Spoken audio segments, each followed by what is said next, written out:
Number 8 में आप सभी का यहां पर स्वागत है। और तुम तो मेरे मांझे तो तोड़ोगे नहीं, छोड़ने वाले तुम हो भी नहीं। देखिए क्वेश्चन नंबर फर्स्ट आपके सामने, ग्रेनाइट बेसाल्ट किस प्रकार की चट्टान दोस्तों है। ठीक है, देखो ग्रेनाइट है और तो बेसाल्ट है आपके छात्र, ये क्या चट्टान आपके, ये आग्नेय चट्टान होती है, ये भी आपको ध्यान रखना है। ठीक है, तो पूछे आपसे ग्रेनाइट और बेसाल्ट जो है चट्टान कैसी आपके आग्नेय चट्टान दोस्तों होती है, इनका निर्माण किससे होता है, ज्वालामुखी क्रिया से छापना इनका जो निर्माण होता है आपके ज्वालामुखी जो क्रिया होती है इससे निर्माण इसका होता है। और ये भी आपको ध्यान रखना है, इसके लिए दोस्तों आपके इसके लिए अत्यधिक उच्च तापमान चाहिए होता है, ये भी आप नोट कर लेना। ठीक है, तो मैंने आपसे पूछा यहाँ पर जो आग्नेय चट्टान होती है इनको हम क्या बोलते हैं, इनको हम प्राथमिक चट्टान बोलते हैं। क्या बोलते हैं, प्राइमरी रॉक्स बोलते हैं, प्राथमिक चट्टान कहते हैं, ये भी आपको नोट करना है। ठीक है, तो ग्रेनाइट बेसाल्ट चट्टान कौन सी, आग्नेय चट्टान है, प्राथमिक चट्टान बोलते हैं इनको। ज्वालामुखी जो क्रिया उससे निर्माण इसका होता है, जो गर्म जो मेग्मा जो होता है ना उससे निर्माण किसका होता है, इनका होता है। ठीक है, किससे प्राप्त ब्याज दोस्तों आपके, ब्याज एक कारक आय होती है। ठीक है, देखो जो हमारा जो अर्थव्यवस्था जो इकोनॉमिक्स होती है,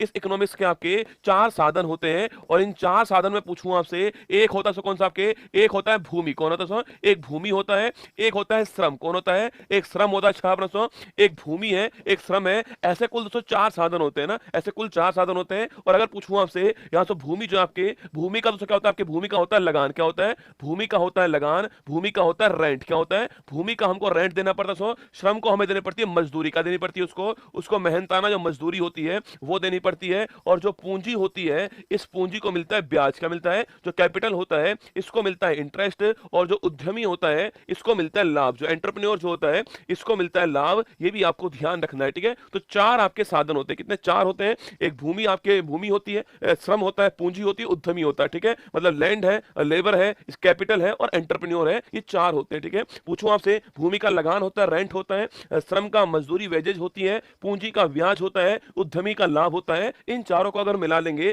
तो हमारी राष्ट्रीय आय आ जाएगी, नेशनल इनकम आने वाली। ठीक है, तो भूमि, श्रम, पूंजी, उद्यमी, ये चार फैक्टर होते हैं। लगान, मजदूरी, ब्याज, लाभ जो है ये चार उससे आय होती है, इनको मिलाने के बाद में राष्ट्रीय आय आती है। सवाल पूछ रहा है किससे प्राप्त दोस्तों ब्याज, पूछूं आपसे तो ब्याज किससे मिलता है, पूंजी जो होती है इससे ब्याज प्राप्त होता है, ये भी आपको ध्यान रखना है। ठीक है, भारतीय संविधान के आर्टिकल नंबर 23 और 24 में किस अधिकार के बारे में लिखा हुआ है, आर्टिकल 23-24 जो है इसमें शोषण के विरुद्ध जो अधिकार है इसके बारे में इसमें उल्लेख किया गया है। ठीक है, और पूछूं आपसे आर्टिकल 23 बड़ा महत्वपूर्ण आर्टिकल है। अगर पूछे आपसे कि जो मानव अंग है, मानव अंगों की जो तस्करी होती है इसका विरोध कहां पर लिखना, मानव अंगों की जो तस्करी होती है जिसको हम ह्यूमन ट्रैफिकिंग बोलते हैं, इसका विरोध कहां पर है, इस पर बैन कहां पर किया गया है, तो आर्टिकल नंबर 23 जो है इसमें किया गया है। ठीक है, कभी सवाल पूछूं आपसे यहां पर, कभी सवाल पूछे छात्र मानव अंगों की तस्करी पर बैन करने वाला आर्टिकल नंबर 23 हो गया। ठीक है, कभी सवाल पूछा आपसे जो बेगार प्रथा जो होती है इसका विरोध करने वाला कौन सा है, इसका भी विरोध करने वाला आपका आर्टिकल नंबर 23 हो गया। ठीक है, टेबल शुगर में क्या शामिल दोस्तों होता है। ठीक है, देखो एक होती है टेबल शुगर, मतलब कि जो हमारी टेबल पर जो शुगर होती है ना उसे बोलते हैं टेबल शुगर। ठीक है, सवाल पूछूं आपसे टेबल शुगर जो है इसमें क्या शामिल होता है। ठीक है, इसमें होता है आपके सुक्रोज, क्या होता है, सुक्रोज जो है ये टेबल शुगर होती है, ये आपको ध्यान रखो। जो चीनी होती है, चीनी जो होती है वो सुक्रोज होती है। ठीक है, टेबल शुगर। अगर आपसे यहां पर पूछ ले कि जो ब्लड शुगर जो होता है, जो ब्लड शुगर होता है इसमें क्या शामिल दोस्तों होता है छापना, जो ब्लड शुगर है इसके अंदर आपके ये होता है ग्लूकोज, क्या होता है, ग्लूकोज होता है। और ग्लूकोज का फॉर्मूला क्या होता है, इसका फॉर्मूला है C6H12O6 फॉर्मूला है, ये भी आपको ध्यान रखना है। ठीक है, तो ब्लड शुगर ग्लूकोज हो गई है और टेबल शुगर पूछूं आपसे ये सुक्रोज हो चुकी है, ये आपको ध्यान रखना है। ठीक है, और पूछे आपसे फ्रूट शुगर कौन सी छापना, फ्रूट शुगर होती है आपके फ्रक्टोज, कौन सी होती है, फ्रक्टोज होती है फ्रूट शुगर, ये भी आपको ध्यान रखना है। ठीक है, और अगर सवाल पूछूं आपसे सुक्रोज जो है इसका निर्माण किससे होता है, ये आपको बताना है मुझे। ठीक है, सुक्रोज जो है इसका निर्माण किससे होता है ये आपको छापना है। ठीक है, दो सवाल और लिख लीजिए, माल्टोज जो है, जो माल्टोज है इसका निर्माण किससे होता है बताना आपको, ये भी छाप लेना आप। जो है माल्टोज जो है इसका निर्माण किससे होता है ये बताना आपको। और पूछूं आपसे लैक्टोज जो है इसे क्या बोलते हैं, इसे मिल्क शुगर बोलते हैं, क्या बोलते हैं, इसको मिल्क शुगर कहते हैं। और जो लैक्टोज होता है इसका निर्माण किससे होता है, ये तीन क्वेश्चन आपके सामने मैंने रख दिए। ठीक है, देखिए दोस्तों जिसके पीछे भी आपको ओज मिलेगा, क्या मिलेगा, OSE मिलेगा, वो कार्बोहाइड्रेट होगा, ये बात तो आप जानते होंगे ना। जिसके पीछे भी आपको OSE या फिर ओज मिलेगा वो क्या होने वाला है, वो कार्बोहाइड्रेट होने वाला है, क्या होने वाला है, कार्बोहाइड्रेट होने वाला है, ये आपको ध्यान रखना है। ठीक है, अब सवाल पूछा मैंने आपसे कि जो सुक्रोज होगा इसका दोस्तों निर्माण किससे होने वाला, देखो सुक्रोज जो होगा इसका निर्माण जो है वो ग्लूकोज और किससे होने वाला है, ग्लूकोज प्लस फ्रक्टोज जो है इससे होने वाला है, ये भी आपको ध्यान रखना है। ठीक है, तो ग्लूकोज प्लस फ्रक्टोज मिलने के बाद क्या मतलब, इसको मिलने के बाद सुक्रोज बनेगा, ये आपको नोट नोट करना है, ठीक है। और माल्टोज पूछूं आपसे, अरे याद करो जीजी माल, रसगुल्ला क्या है, जीजी माल है, ठीक है। जीजी माल है मतलब कि क्या हो गया, ग्लूकोज प्लस ग्लूकोज, क्या हो गया है, ग्लूकोज प्लस ग्लूकोज जो है ये माल्टोज हो गया है, जीजी माल है, इससे आप निकाल सकते हो, ठीक है। और पूछूं आपसे लैक्टोज छापना, लैक्टोज को बोलते हैं आपके मिल्क शुगर बोलते हैं, ठीक है। और लैक्टोज किससे बनता है, सो लैक्टोज छापना आपके यह है ग्लूकोज प्लस गैलेक्टोज, किससे बनता है, ग्लूकोज प्लस गैलेक्टोज से बनता है लैक्टोज, ये भी आपको ध्यान है। और गैलेक्टोज को बोलते हैं हम लोग ब्रेन शुगर, क्या बोलते हैं, ब्रेन शुगर कहते हैं, ये भी आपको यहां पर नोट करना है। तो सारे पॉइंट आपके एग्जाम के लिए बहुत काम के होंगे, ठीक है। आगे बढ़िए, नेक्स्ट क्वेश्चन आपके सामने, भारत में प्रचंड बेरोजगारी दोस्तों मुख्यतः किस क्षेत्र में पाई जाती है, ठीक है। प्रचंड का मतलब होता है छिपी हुई बेरोजगारी, क्या होता है, प्रचंड का मतलब होता है हिडन एम्प्लॉयमेंट, छिपी हुई बेरोजगारी जो है सो वो कहां मिलती है, एक दोस्तों खेत है, उस खेत पर दो लोग काम करते हैं, फिर दोस्तों उन दो लोगों के आपके दो बच्चे जो है वो भी उसी खेत पर काम करते हैं, फिर उनके बच्चे उसी खेत पर काम करते हैं, मतलब दोस्तों केवल और केवल क्या है, केवल और केवल आपके वही भूमि है, उस पर दो लोग, उस पर चार, उस पर छह, उस पर 8 लोग काम कर रहे हैं, जरूरत केवल 2 ही लोग की है, तो बाकी सारे कैसे हो गए, बाकी सारे रोजगार में लगे हुए हैं पर वो छिपे हुए बेरोजगार हो गए, उसे बोलते हैं प्रचंड बेरोजगारी। सो भारत में जो कृषि जो है, जो एग्रीकल्चर जो है, यहां पर सर्वाधिक कौन सी है, यहां पर सर्वाधिक छापना आपके प्रचंड बेरोजगारी है। इकोनॉमिक्स की लैंग्वेज में कहूं आपसे, जिस बेरोजगारी के अंदर सीमांत उत्पादकता 0 होती है उसे प्रचंड बेरोजगारी बोलते हैं। यह सवाल एग्जाम में खूब पूछा गया है, ठीक है। लिखिए दोस्तों, जिस जिस आपके बेरोजगारी में आपके सीमांत उत्पादकता जो है, इसको इंग्लिश में बोलते हैं मार्जिनल, क्या बोलते हैं इसको इंग्लिश में, मार्जिनल प्रोडक्टिविटी कहते हैं इसको इंग्लिश के अंदर। अगर ये 0 हो, क्या हो, सो ये 0 हो जाए अगर, तो क्या हो जाएगा, तो प्रचंड बेरोजगारी होने वाली है। ये पॉइंट इकोनॉमिक्स के हिसाब से बहुत ही महत्वपूर्ण पॉइंट है। सीमांत उत्पादकता 0 हो जाए तो यह क्या आपके प्रचंड बेरोजगारी होने वाली है, आपको ध्यान रखना है, ठीक है। एम एस सुब्बुलक्ष्मी को किस वर्ष में दोस्तों भारत का हाईएस्ट अवार्ड प्राप्त हुआ है। अगर पूछूं आपसे भारत रत्न पाने वाली पहली संगीतकार कौन है, फर्स्ट संगीतकार जो है वो हमारी एम एस सुब्बुलक्ष्मी है। और कब मिला इनको, 1998 छापना, इस सन के अंदर जो है इनको यह अवार्ड प्राप्त हुआ है, ठीक है। तो 1998 के अंदर उनको यह अवार्ड प्राप्त हुआ है, ये भारत की फर्स्ट आपके संगीतकार है। और पूछूं आपसे जो लता मंगेशकर जी जो है, जो लता मंगेशकर जी है, इनको यह अवार्ड कब प्राप्त हुआ है ये आपको बताना है, ठीक है। इनको मिला 98 के अंदर, और लता मंगेशकर जी को कब मिला है वो आपको मुझे यहां पर छापना है, ठीक है। आगे बढ़िएगा, भारत के नियंत्रक और महालेखा परीक्षक, जिसको हम क्या बोलते हैं, इसको हम comptroller and auditor general CAG कहते हैं, सीएजी के वेतन भत्तों और पेंशन को दोस्तों किस पर भारित किया है, महत्वपूर्ण सवाल है। सीएजी का जिक्र कहां पर संविधान में, इसका जिक्र जो है आर्टिकल नंबर 148 से 151 के बीच में इसका जिक्र है। सरकार के जो अकाउंट होंगे उनकी जांच करने का काम किसका होगा, उनको ऑडिट करने का काम जो है वो इसका उनका होने वाला है, सीएजी का, ठीक है। लता मंगेशकर पूछूं आपसे, इन्हें 2001 में मिला है, ये भी आपको यहां पर ध्यान रखना है, ठीक है। अब तो देखिएगा सवाल पूछ रहा है कि इनका जो वेतन होगा वो किस पर भारित होने वाला है, ये हमेशा किसके ऊपर, आपके जो संचित निधि होगी हमारी, इसके ऊपर भारित होने वाला। सो इसको इंग्लिश में बोलते हैं क्या, कंसोलिडेटेड, क्या बोलते हैं, कंसोलिडेटेड फंड कहते हैं, ये भी आपको ध्यान रखना है, ठीक है। तो कभी सवाल पूछे आपसे कि जो सीएजी जो है उसका वेतन पूछूं आपसे, सीएजी दोस्तों इसका वेतन, इसके अलावा छाप लेना, इसके अलावा राष्ट्रपति है इनका वेतन, उपराष्ट्रपति है या सो राज्यपाल है आपके, इसके अलावा आपके सुप्रीम कोर्ट, हाई कोर्ट के जज जो है, इन न्यायाधीश का जो वेतन होगा वो सारे इन्हीं के ऊपर भारित होने वाले हैं, ये आपको ध्यान रखना है, ठीक है। कभी सवाल पूछूं कि आपके इसका दोस्तों उल्लेख कहां पर छापना, इसका उल्लेख संविधान के अंदर आर्टिकल नंबर कौन सा है, 26 इसके अंदर उल्लेख है, ये भी आपको ध्यान रखना है, ठीक है। और कभी भी आपके अगर हमें इस फंड से 1 रुपया भी निकालना है, 1 पैसा भी निकालना है, तो उसके लिए एक विधेयक आता है, उसको बोलते हैं विनियोग विधेयक। मेरी बात को लिखना, मैंने दोस्तों बोला कि अगर दोस्तों मान लीजिए आपके मान लीजिए क्या है, ये आपके संचित निधि है, और मैंने आपसे कहा इससे दोस्तों हमें क्या करना है, इससे हमें 1 रुपया भी निकालना है, तो उसके लिए आपके उसके लिए एक विधेयक आएगा, उस विधेयक को बोलते हैं विनियोग विधेयक, क्या बोलते हैं, विनियोग विधेयक बोलते हैं, एप्रोप्रिएशन बिल बोलते हैं। और विनियोग विधेयक दोस्तों हमेशा आपके संसद जो है उससे पास करना पड़ेगा, तब आपके पैसा बाहर निकल पाएगा, ये भी आपको ध्यान रखना है, ठीक है। तो कभी सवाल पूछूं आपसे, चलो आप बताओ मुझे, विनियोग विधेयक जो है इसका जिक्र भारत के संविधान के कौन से आर्टिकल में है, ये आपको छाप रहे हो, ये एक मनी बिल होता है, क्या होता है, ये एक मनी बिल होता है, ये भी आपको ध्यान रखना है, ठीक है। तो हमारा आंसर तो हो गया है,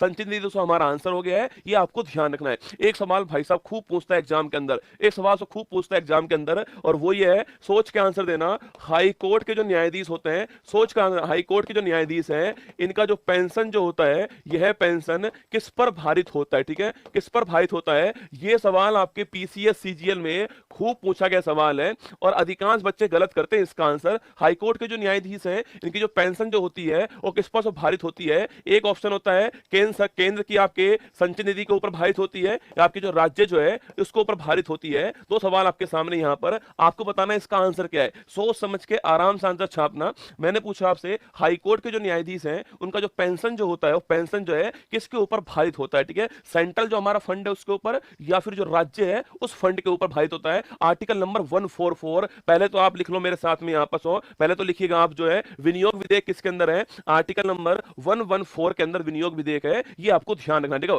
कभी भी सवाल से पूछूं आपसे, हाईकोर्ट जो है सो हाईकोर्ट के जो न्यायाधीश हैं इनकी बात करूं मैं आपसे, इनका वेतन दोस्तों, इनका वेतन, इनका भत्ता जो है किसके ऊपर होता है, ये केंद्र की आपके जो संचित निधि होती है इसके ऊपर होता है, ठीक है। लेकिन दोस्तों अगर इसके पेंशन की मैं बात करूं किसके ऊपर आके, इनका जो वेतन भत्ता होता है छापना, सो पूछूं आपसे इनका वेतन भत्ता किसके ऊपर होता है छापना, ये आपके राज्य के ऊपर होता है, किसके ऊपर होता है, राज्य के ऊपर होता है, जो राज्य के अंदर होता है उसके ऊपर होता है, ठीक है। लेकिन दोस्तों इनका पेंशन जो होता है किसके ऊपर होता है, पेंशन जो है वो केंद्र सरकार जो है, इस केंद्र सरकार की संचित जो निधि है इसके ऊपर होगा, ये आपको ध्यान रखना है, ठीक है। कभी भी सवाल पूछू ना आपसे, कभी सवाल पूछे आपसे कि जो हाईकोर्ट के जो न्यायाधीश हैं इनका वेतन, इनका भत्ता किसके ऊपर होगा, जिस स्टेट के अंदर उसके ऊपर होगा, पर जो पेंशन है किसके ऊपर होगी, वो सेंट्रल के ऊपर होगी। सवाल बहुत महत्वपूर्ण है, ध्यान से सवाल आपको करना है, ठीक है। आगे देखिए, कौन भारत पर दोस्तों आधारित किताब उल हिंद, पूछूं आपसे किताब उल हिंद का लेखक कौन है, अल बरूनी है, ये भी आपको ध्यान रखना है, ठीक है। किताब उल हिंद लिखने वाला कौन, अल बरूनी हो गया, ये आपको नोट करना है, ठीक है। आगे देखिए, विधान परिषद की दोस्तों न्यूनतम संख्या कितनी है, देखो मैंने आपसे कहा था, याद कीजिएगा, आपके जो विधानसभा होता है इसमें न्यूनतम कितना आपके 60 से 500 होती है, क्या आपको याद है, क्या हम पिछली क्लास में पढ़ चुके हैं, जो विधानसभा होता है इसके अंदर न्यूनतम 60 होती है, अधिकतम 500 होती है, पर इसके कुछ अपवाद होते हैं, जैसे गोवा अपवाद है, सिक्किम अपवाद है, ये सारे इसके अपवाद है, ठीक है। और पूछूं आपसे, जो विधान परिषद जो होती है हमारी, इसमें दोस्तों न्यूनतम कितने हैं इसके, इसमें न्यूनतम 40 होते हैं, ये भी आपको ध्यान रखना है, ठीक है। कभी सवाल पूछे आपसे, जो विधान परिषद है उसमें न्यूनतम आपके न्यूनतम 40 होते हैं, नोट करना, देखो सवाल को पढ़ लेना। देखो 60 वाले जितने भी आंसर छाप रहे हो ना, मेरी बात को सुनना, विधानसभा के अंदर 60 होंगे न्यूनतम। सवाल में अगर पूछे आपसे काउंसिल की बात करें, परिषद की बात करें, तो यहां पर न्यूनतम 40 होंगे, ये भी आपको ध्यान रखना है, ठीक है। कहां कहां दोस्तों हमारे पास में, कहां कहां हमारे पास स्टेट के अंदर जो है वो द्वि सदन है हमारे पास में, ये आपको बताना है, ठीक है। मतलब विधानसभा भी है, विधान परिषद भी है, छाप रसो, ऐसे हमारे पास कितने स्टेट हैं, तो लिखो तू भी मजा कर, क्या कर, तू भी मजा कर, ये ट्रिक आपको यहां पर ध्यान रखनी है, ठीक है, तू भी मजा कर, ठीक है। T4 पूछूं आपसे, T4 तेलंगाना क्या हो गया है, T4 तेलंगाना हो गया है, U4 आपका उत्तर प्रदेश हो गया, सो BHI का मतलब बिहार हो गया, क्या हो गया, बिहार हो गया, सो आपके M का मतलब छापना आपके ये महाराष्ट्र हो गया है, और A का मतलब क्या हो गया, आंध्र प्रदेश हो गया है, आंध्र प्रदेश हो गया है, और KR मतलब क्या हो गया, कर्नाटक हो चुका है, ये आपको ध्यान रखना है, ठीक है। तो 6 राज्य हो गए, तेलंगाना, उत्तर प्रदेश, बिहार, महाराष्ट्र, आंध्र प्रदेश, कर्नाटक है, ये आपके जो 6 जो स्टेट हैं इनके अंदर विधानसभा भी है, विधान परिषद भी है, ये आपको ध्यान रखना है, ठीक है। सर्वाधिक सीट कहां पर आपके पूछूं आपसे, सर्वाधिक सीट छापना आपके 100 सीट सर्वाधिक कहां पर है, उत्तर प्रदेश के अंदर है, ये भी आपको यहां पर नोट करना है, ठीक है। तो तू भी मजा कर, इससे आपको नोट करना है, कभी सवाल पूछ ले आपसे तो मिनिमम सीट 40 होंगी, ये भी आपको ध्यान रखना है, ठीक है। बेरी बेरी रोग पूछूं आपसे, बेरी बेरी रोग जो आपके किसकी कमी दोस्तों होता है, इससे विटामिन जो B1 है इसकी कमी से ये रोग होता है, इसको हम लोग थियामिन बोलते हैं, इसे हम थियामिन कहते हैं दोस्तों। और पूछूं आपसे, जो पॉलिश शामिल होता है, इस पॉलिश शामिल के अंदर कौन सा विटामिन नहीं होता है, विटामिन B1 नहीं होता, ये भी आपको ध्यान रखना है, ठीक है। तो बेरी बेरी रोग विटामिन B1 से होता है, थियामिन हो गया, पॉलिश शामिल में ये नहीं होता, ये भी आपको नोट करना है, ठीक है। आगे देखिए, नेक्स्ट क्वेश्चन आपके सामने, किस वर्ष में रेल बजट जो है इसको दोस्तों सेंट्रल जो बजट है इसमें मर्ज कर दिया, इसमें मिला दिया, ठीक है। नोट करो दोस्तों, अगर पूछूं आपसे, देखो अलग दोस्तों कब होता है, अलग होता है एकवर्थ कमीशन, किसके, एकवर्थ कमीशन जो है इसकी रिकमेंडेशन पर दोस्तों अलग होता है। और विलय कब हुआ आपके 17 में विलय हो गया छापना। और कमीशन कौन सा है, कमीशन आपका विवेक देवरा कमीशन, कौन सा है, विवेक देवरा कमीशन जो है इसकी सिफारिश पर जो है, इसके रिकमेंडेशन पर आपके रेल जो बजट है इसको मर्ज कर दिया, ठीक है। तो रेल बजट पूछूं आपसे, इसको मर्ज कर दिया किसमें, आपके सेंट्रल गवर्नमेंट, सेंट्रल बजट के अंदर विवेक देवरा कमेटी है, 17 का जो बजट आया था उसमें मर्ज हो गया था, ठीक है। और एकवर्थ जो कमीशन था इसमें अलग हुआ है, ये भी आपको ध्यान रखना है, ठीक है। नौकरेक बायोस्फीयर रिजर्व पूछूं आपसे, भारत के किस दोस्तों स्टेट में आपके, ये स्टेट हमारा मेघालय, कौन सा हो गया है, मेघालय के अंदर हो गया, सो मेघालय में एक तो नौकरेक है आपके, सो इसके अलावा जो मेघालय, सो यहां पर कौन आपके, यहां पर छापना आपके बाल पक्रम भी यहीं पर, ठीक है। तो बाल पक्रम भी यहीं पर है, मेघालय भी यहीं पर है, और नौकरेक भी यहीं पर है, ये आपको ध्यान रखना है ना। भारत में बड़े पैमाने पर सोने के सिक्के जारी करने वाला पहला शासक पूछूं आपसे किस वंश का था, तो इतिहास हो, इकोनॉमिक्स हो, ज्योग्राफी हो, पॉलिटी हो, हिस्ट्री हो, सारे सवाल आपके सामने है, बस मेधांश एपिसोड को अपने दिल में उतार लो, यकीन मानना इस मंजिल को, इसकी औकात दिखाने में ये सीरीज अपने आप में मील का पत्थर साबित होने वाली, ठीक है। देखो दोस्तों, मैंने पूछा भारत में बड़े पैमाने पर सोने के सिक्के जो है जारी करने वाला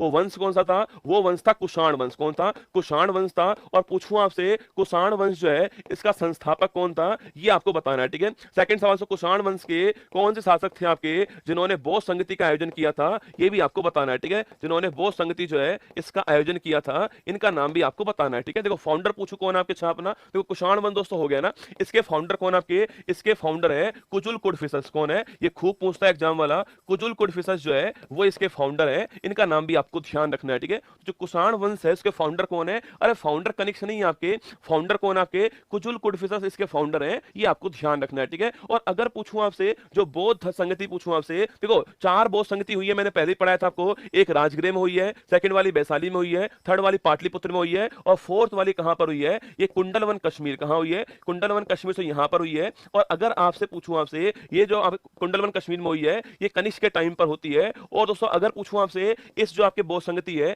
इसके अध्यक्ष कौन थे, वसुमित्र साहब इसके अध्यक्ष थे, वसुमित्र अध्यक्ष थे, और जो अश्वघोष साहब है वो इसके उपाध्यक्ष थे, ये भी आपको ध्यान रखना है, ठीक है। तो कनिष्क के टाइम पर होती है, कनिष्क का टाइम मैंने कहा आपसे कुषाण वंश का शासन होता है आपके यहाँ पर, और कुंडलवन कश्मीर में होती है, वसुमित्र अध्यक्ष होता है, अश्वघोष मैं फिर कह रहा हूं इसका अश्वघोष उपाध्यक्ष था, ये आपको ध्यान रखना है, ठीक है। हरिपुरा अधिवेशन पूछूं आपसे, इसके दोस्तों अध्यक्ष कौन आपके छापना, हरिपुरा अधिवेशन जो है। अच्छा ये बताओ मुझे कुषाण वंश जो है आपके इसके द्वारा कौन सा संवत शुरू किया गया था, ये भी आपको छापना है, ठीक है। कौन संवत शुरू किया गया है ये भी आपको मुझे बताना है ना। हरिपुरा अधिवेशन का अध्यक्ष कौन है, ये अधिवेशन 1938 के अंदर होता है, और अध्यक्ष कौन थे इसके, सुभाष चंद्र बोस जो है वो इसके अध्यक्ष बनते दोस्तों। और इसके अगले साल जो अधिवेशन होता है 39 के अंदर होता है, त्रिपुरी अधिवेशन होता है, और इसमें विवाद हुआ। सो विवाद के बाद में सुभाष चंद्र बोस जो है इन्होंने कांग्रेस छोड़ दी, और कांग्रेस छोड़ने के बाद में इन्होंने फॉरवर्ड ब्लॉक की स्थापना की, इसकी फॉरवर्ड ब्लॉक जो है इसकी स्थापना 1939 में की है, ये भी आपको ध्यान रखना है, ठीक है। सवाल मैंने पूछा आपसे कौन सा संवत आपके शक संवत शुरू किया गया है, ये भी आपको ध्यान रखना है, ठीक है। शक संवत शुरू हुआ था ये आपको नोट करना है। अब कब शुरू हुआ है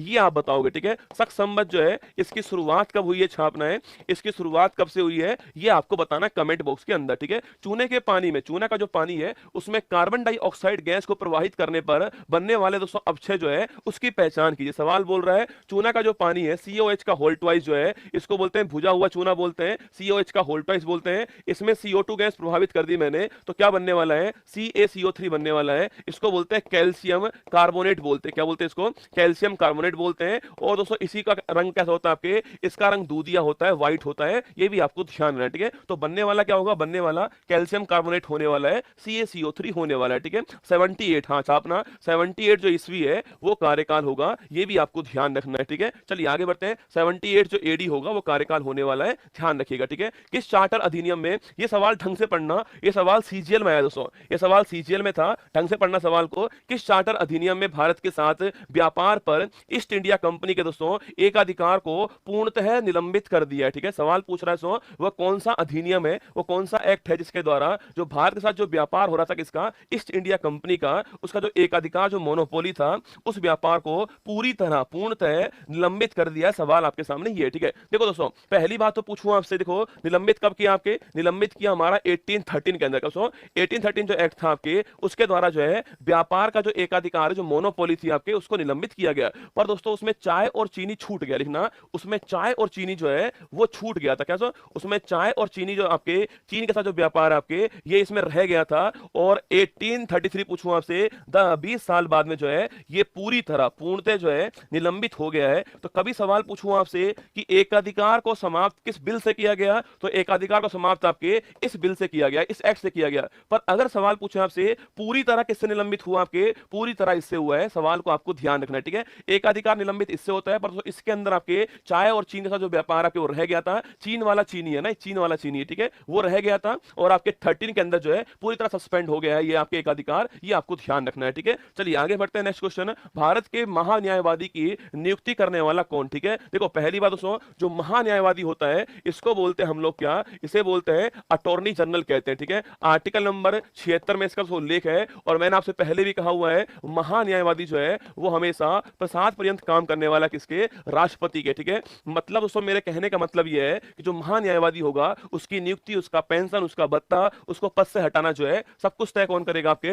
राष्ट्रपति तय करने वाला है, ठीक है। यंग बंगाल आंदोलन जो है सो इसका शुरुआत पूछूं आपसे, इसका लीडरशिप करने वाला कौन सो, ये छापना कौन थे, हेनरी विवियन। कौन थे, हेनरी विवियन डेजोरियो जो है आपके वो करने वाले थे, इनका नाम भी आपको ध्यान रखना है, ठीक है। हेनरी विवियन पूछूं आपसे, डेजोरियो साहब जो है इन्होंने यंग बंगाल जो आंदोलन है इसकी शुरुआत की है, नाम क्या है, हेनरी विवियन डेजोरियो, ये आपको ध्यान रखना है, ठीक है। आगे देखिए, किस भारतीय क्रिकेटर ने दोस्तों the test of my life जो है वो बुक लिखी है छापना, the test of my life book किसकी है, युवराज सिंह, किसकी है, युवराज सिंह की है, ये भी आपको ध्यान रखना है, ठीक है। The test of my life book किसकी है, युवराज सिंह की है ना। पूछूं आपसे, पंच जगत वर्गीकरण के जनक कौन छापना, इसे बोलते हैं हम क्या बोलते हैं, इसे बोलते हैं फाइव किंगडम, क्या बोलते हैं इसको, फाइव किंगडम क्लासिफिकेशन जो है उसके जनक कौन थे, इसके जनक छापना, इसको देने वाले कौन था आपके, बताओ मुझे, अरे याद करो, आपके एच वीटकर, कौन थे, एच वीटकर साहब जो है इन्होंने आपके फाइव किंगडम क्लासिफिकेशन दिया है, पंच जगत वर्गीकरण दिया, ये भी आपको ध्यान रखना है, ठीक है। जिसमें दोस्तों एनिमल भी शामिल है, जिसमें प्लांट भी शामिल है, जिसमें मोनेरा शामिल है, प्रोटिस्टा शामिल है जिसके अंदर, और कवक शामिल है, ठीक है। ये पांच कौन कौन से आपके, पांच है आपके छापना, मोनेरा हो गया, मोनेरा हो गया, प्रोटिस्टा हो गया, मोनेरा प्रोटिस्टा, इसके अलावा छापना कवक हो गया, फंगस हो गया है, इसके अलावा एनिमल हो गया है, एनिमल और प्लांट जो है, ये पांच हमारे सामने वर्गीकरण जो है, पांच जगत आपके सामने दिखाई दे रहे हैं, एच वीट का साहब देने वाले, नोट करना, ठीक है। दूसरी पंचवर्षीय योजना पूछूं आपसे, इससे किसका नाम जुड़ा हुआ, देखो पहली थी 51 से 56, पहली थी, ये आप जानते हो, ठीक है। 56 से 61 पूछूं आपसे, ये दूसरी थी आपके, और जो महालनोबिस साहब हैं इनके मॉडल पर आधारित थी, और जो भारी उद्योग जो है, जो भारी उद्योग है इनके दोस्तों ऊपर बल दिया गया इसके अंदर, और मैंने कहा था आपसे इसमें जो आयरन स्टील इंडस्ट्री है, लोह इस्पात जो उद्योग है, इनकी दोस्तों स्थापना होती है, याद कीजिए मैंने कहा था भिलाई की स्थापना यहां पर होती है इसके अंदर, इसके अलावा राउरकेला की स्थापना यहां पर होती है, इसके अलावा दुर्गापुरा जो है इसकी स्थापना यहां पर होती है, ठीक है। याद कीजिए मैंने कहा आपसे जो आपके भिलाई जो है ये छत्तीसगढ़ के अंदर हो गया है, और जो रूस जो है उसकी हेल्प से स्थापना होती है, ठीक है। राउरकेला आपके ओडिशा के अंदर हो गया है, और जर्मनी जो है उसकी हेल्प से इसकी स्थापना होती है ना। दुर्गापुरा पश्चिम बंगाल में हो गया है, और जो इंग्लैंड जो है उसके सहयोग से इसकी स्थापना होती है, ठीक है। और इसी योजना में छापना, इसी में हमारा 2 अक्टूबर 1959 छापना त्रिस्तरीय पंचायत व्यवस्था जो है इसकी शुरुआत राजस्थान के नागौर से होती है, और पंडित जवाहरलाल नेहरू करते हैं, ये भी आपको ध्यान रखना है, ये इसी योजना के अंदर हुआ था ना। भारतीय राष्ट्रीय कांग्रेस की स्थापना के समय भारत के वायसराय कौन, आपको भारत के वायसराय उस समय कौन थे, डफरिन साहब भारत के वायसराय थे, और ये टाइम कब का, ये टाइम आपके 1885 का टाइम है, भारत के वायसराय डफरिन थे, और कांग्रेस की स्थापना उसी समय होती है, ये आपको नोट करना है, ठीक है। 28 दिसंबर की तारीख थी, ये भी आपको ध्यान रखना है, ठीक है। चलिए नेक्स्ट आपके सामने, बंगाल में स्थायी बंदोबस्त पूछूं आपसे, किस दोस्तों गवर्नर के टाइम पर आता है, याद करो आपके, अरे स्थायी बंदोबस्त की बात करूं आपसे, लाने वाला कौन, आपके लाने वाला छापना कौन था, आपके कॉर्नवालिस साहब लाने वाले, ठीक है। तो स्थायी बंदोबस्त लाने वाला कौन था, कॉर्नवालिस था, ये आपको छापना है। सो स्थायी बंदोबस्त के अंदर आपके 1/10 भाग जो है, वो 1/11 भाग पूछूं आपसे, एक ये सो आपके जो किसान जो होगा उसके पास आने वाला है,